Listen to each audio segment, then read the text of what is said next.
Serial actress Vijay தீபிகாவும் Saravanan Vikram 2 பேரும் date பண்றாங்க, ரிலேஷன்ஷிப்ல இருக்காங்க அப்படின்னு நிறைய ரூமர்ஸ் வந்தாலும் அவங்க 2 பேரும் நாங்க எப்போதுமே ஒரு நல்ல ஃப்ரெண்ட்ஸ் தான் அப்படிங்கிறத நிறைய இடத்துல ரெஜிஸ்டர் பண்ணியிருக்காங்க. ஆனா சரவணன் விக்ரம் பிக் பாஸ்க்கு போயிட்டு வந்ததுக்கு அப்புறமா விஜய் தீபிகா அவங்களோட சோஷியல் மீடியா போஸ்ட்லாம் பார்க்கறதுக்கு என்னாச்சு இவங்க 2 பேருக்கும், இவங்க ரொம்பவே சேடா இப்பெல்லாம் போஸ்ட் பண்ணிட்டு இருக்காங்க. பிக் பாஸ்ல இருந்து வெளியில வந்ததுக்கு அப்புறமா இவங்க சரவணன் விக்ரம மீட் பண்ணவே இல்லையா அப்படிங்கிற மாதிரி தான் எல்லாருக்குமே டவுட் வந்துட்டு இருக்கு. கொஞ்ச நாளாவே என்னோட மென்டல் ஹெல்த் ரொம்பவே ஸ்பாயில் ஆயிருக்கு. நான் என்னோட மென்டல் ஹெல்த்தை கேர் பண்றதுக்காக என்னோட பிசிக்கல் ஹெல்த்தை ரொம்பவே ஸ்பாயில் பண்ணிட்டு இருக்கேன் அப்படின்னு அவங்க ஃபாஸ்ட் ஃபுட் சாப்பிட்ற அந்த வீடியோவை ஷேர் பண்ணியிருக்காங்க. இது தொடர்ந்து இன்னொரு வீடியோல ஆமா எனக்கு கடவுள் நிறைய வலிகளையும் காயங்களையும் கொடுத்துட்டு இருக்காரு, ஆனா அது எல்லாமே என்னோட எனிமிக்கிட்டேருந்து எனக்கு வரது கிடையாது அப்படின்னு சொல்லியிருக்காங்க.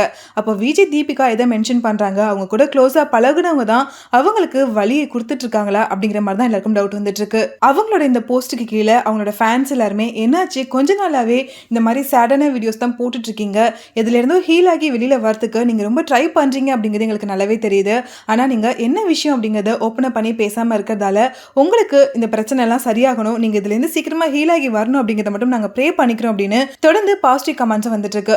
இன்னொரு பக்கம் எதனால தீபிகா இந்த அளவுக்கு சேடா இருக்காங்க, சரவணன் விக்ரம் தான் இதுக்கு காரணமா, அவர் ஏன் பிக் பாஸ்ல இருந்து வெளியில வந்து தீபிகாவை மீட் பண்ணவே இல்லை, இவங்க 2 பேரும் முன்னாடிலாம் அடிக்கடி போஸ்ட் பண்ணிட்டே இருப்பாங்க, ஏதாச்சும் ஒரு ரீல் ஃபன்னா ஷேர் பண்ணிட்டே இருப்பாங்க, என்னதான் அவங்க 2 பேரும் ரிலேஷன்ஷிப்ல இருக்காங்க டேட் பண்றாங்க அப்படின்னு நிறைய ரூமர்ஸ் வந்தாலும் அவங்க 2 பேரும் அதை காதலே வாங்கிக்காம அவங்களோட ஃப்ரெண்ட்ஷிப்பை ரொம்பவே அழகா லீட் பண்ணிட்டு இருந்தாங்க.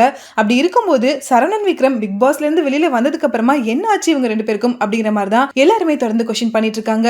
விஜய் டிவி பாண்டியன் ஸ்டோர்ஸ் மூலமா தீபிகாவுக்கு பயங்கரமான ஃபேம் கிடைச்சது. அவங்க ஸ்கின்ல ஏற்பட்ட ஒரு சில இஷ்யூஸ்னால பாண்டியன் ஸ்டோர்ஸ்ல இருந்து பிரேக் எடுத்து அது எல்லாத்தையுமே அவங்க கியூர் பண்ணிட்டு திரும்பவுமே பாண்டியன் ஸ்டோர்ஸ்ல அவங்க ரீஎன்ட்ரி கொடுத்தாங்க. அதுக்கப்புறமா பாண்டியன் ஸ்டோர் சீரியல் முடிஞ்சு இப்போ சீசன் 2வும் போயிட்டு இருக்கு. ஆனா தீபிகா இப்போ என்ன பண்ணிட்டு இருக்காங்க, என்ன ப்ராஜெக்ட் பண்றாங்க, வேற எதுவும் மூவிஸ்ல எதுவும் கமிட் ஆகியிருக்காங்களா என்ன அப்படிங்கிற எந்த அப்டேட்டுமே இப்போ வரைக்கும் அவங்க கொடுக்கல. சோ தீபிகாவுக்கு என்ன ஆச்சு, எதனால அவங்க சேடான போஸ்ட்டை தொடர்ந்து ஷேர் பண்ணிக்கிட்டே இருக்காங்க, சரவணன் விக்ரம ஏன் அவங்க இன்னும் மீட் பண்ணல, இவங்க 2 பேருக்கும் என்ன ஆச்சு அப்படின்னு அவங்க 2 பேரும் ஓப்பன் பண்ணி பேசணும் அப்படின்னு தொடர்ந்து ஃபேன்ஸ்மே கேட்டுட்டு இருக்காங்க.